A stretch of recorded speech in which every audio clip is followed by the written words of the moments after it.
AI is crazy. It can answer questions in milliseconds, make visual art pieces almost instantly that would take a human dozens if not hundreds of hours to make, and it is even capable of video and music. And while some of us like this shiny new toy AI has offered us to play with, many artists have been left wondering what part they will play in a world dominated by AI. But I'm not here to talk about how AI will destroy artists. I'm here to tell you how AI will destroy entire communities of people who love music and art, and how this process has actually already begun. About a year ago, I made a prediction that AI would destroy musical communities as we know them now. You see, a community is a group of people, however large or small, that is brought together by their shared interest in a topic. The problem with AI is, as time passes, it will become better and better at appealing to your own individual interests, inevitably chipping away at communities brought together by an external experience or concept. Think of the Swifties, a large community of people brought together by their love of Taylor Swift. The thing is, in this possible future, Taylor Swift wouldn't be there to bring people together. Instead, there would only be your own personal AI to make content just for you. Not to curate content that's just for you, to make content that's just for you.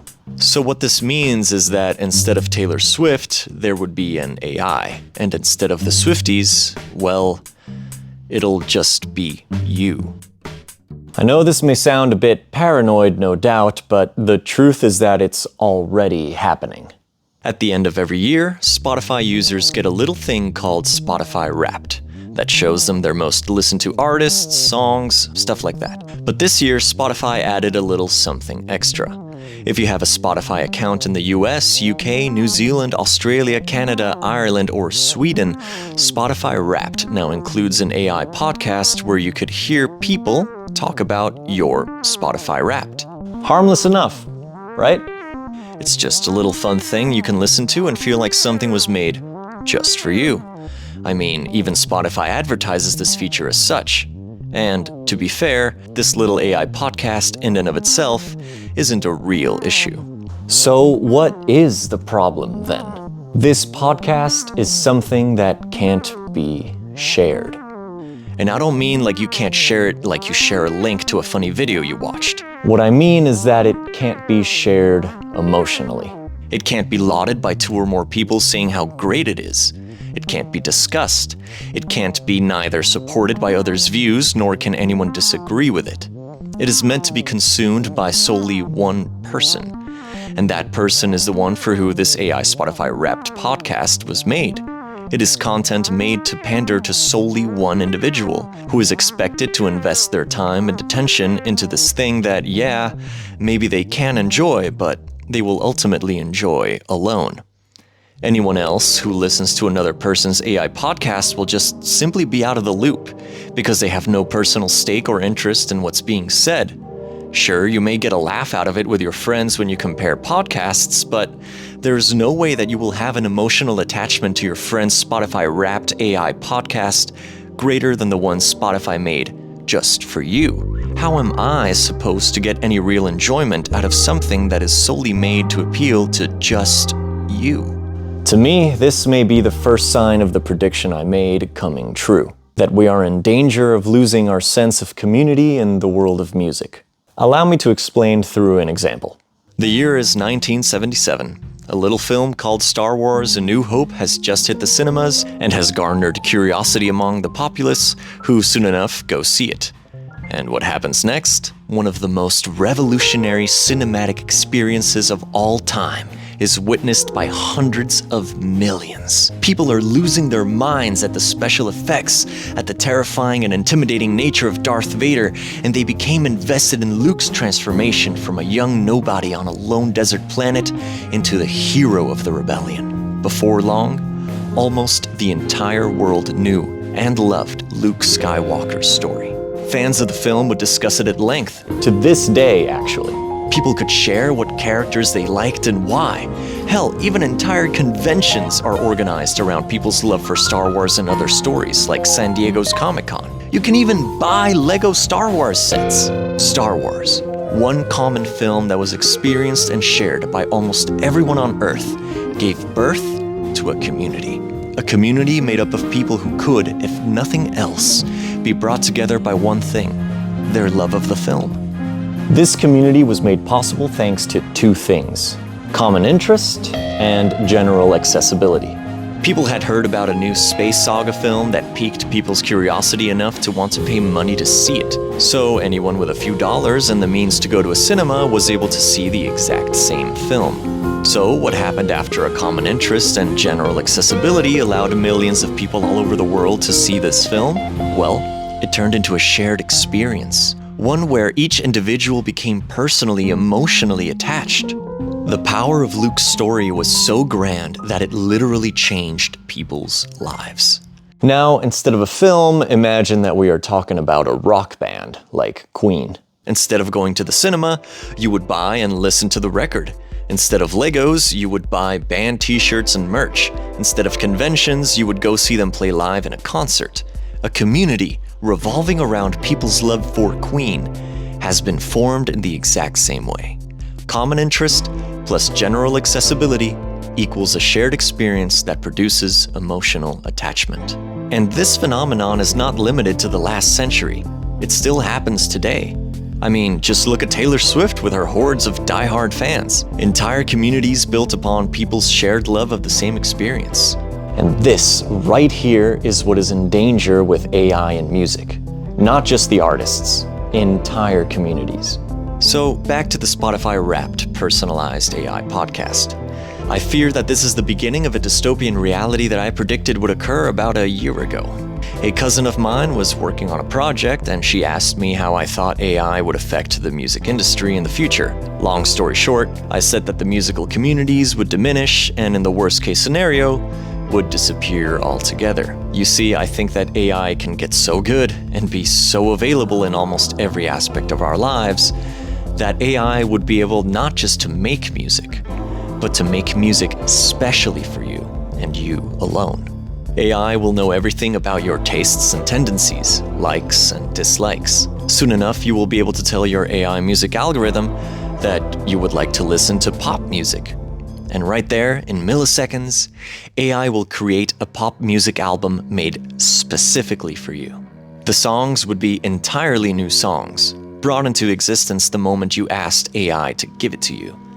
There would be no human artist behind any of the songs. Every piece of music would be a piece of music AI made just for you. Because AI will know you better than you know yourself. So what does this mean for communities of people based around their love of music? Sadly, I think these communities may, in the worst case scenario, completely disappear. Because why would I need to search for music that I may or may not like when I can have a playlist of songs made just for me, because my AI already knows I'll probably like it? Why would I need to ever listen to a song I don't like again, when I can just ask AI to give me a song that it knows I will enjoy listening to? At first, maybe this doesn't sound entirely bad. You mean I get to have an AI that knows my musical tastes so well that it will always make music that I will like? Sounds good to me, right? Unfortunately, I fear the reality will be far worse. Remember the little equation we made before? How common interest plus general accessibility equals a shared experience with emotional attachment? With an AI future like the one I just described, there would be no more shared experiences in music. AI would produce music to the interests of a single listener. And since there is no artist behind the music anymore, there isn't anyone who is making their art public and then running the risk of whether people will like it or not. With AI, there would be no artistic intent, just a consumer's interest driving the production of new creations. Also, all the music that AI makes especially for you will not be generally accessible. How could it be? AI made it just for you in the span of seconds.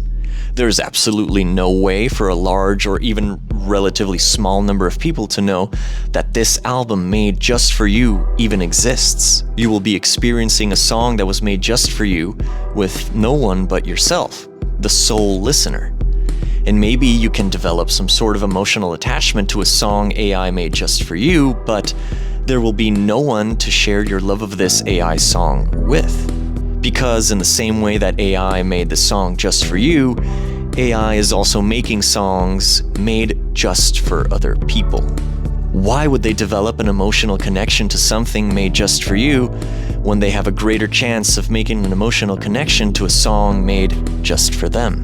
And so musical communities would just vanish. There will no longer be singular experiences that may interest large numbers of people at the same time, nor will there be easy access to the singular experience that can be shared by everyone. There won't be another Star Wars, another Queen, another Taylor Swift. Instead, we will have songs that are made just to interest you and are accessible to just you. And while in the beginning it may seem alluring to have an AI make things for us that we will certainly almost always like, in the end, we will find ourselves alone. No one to share our love of this song with. No one with whom to go to concerts with to see this song live, if that will even be possible. No one to even tell us how much they hate listening to that song because they'll be too busy listening to songs AI made for them that they will like.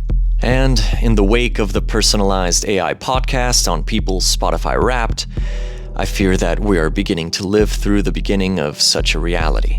Here is AI making something at lightning-fast speeds that is catered to your own individual interest and is easily accessible only to you. A literal podcast made just for you. How long before AI makes a song, an album, an entire discography, just for you and your interests?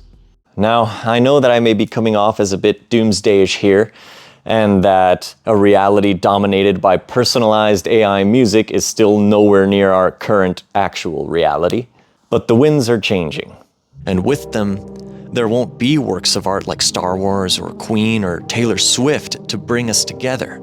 There won't be an opportunity to share and engage in a piece of art that wasn't made especially for us, and yet we love it all the same. George Lucas isn't an AI that made A New Hope just for me to enjoy because he knew that I'd probably really like it, nor did he make it just for you. And yet, you and I love Star Wars, and we were brought together by it. A shared experience that you and I care about, that made our lives better and happier. That is what is at stake here. Community. In Alexander Supertramp's words, happiness is only real when shared.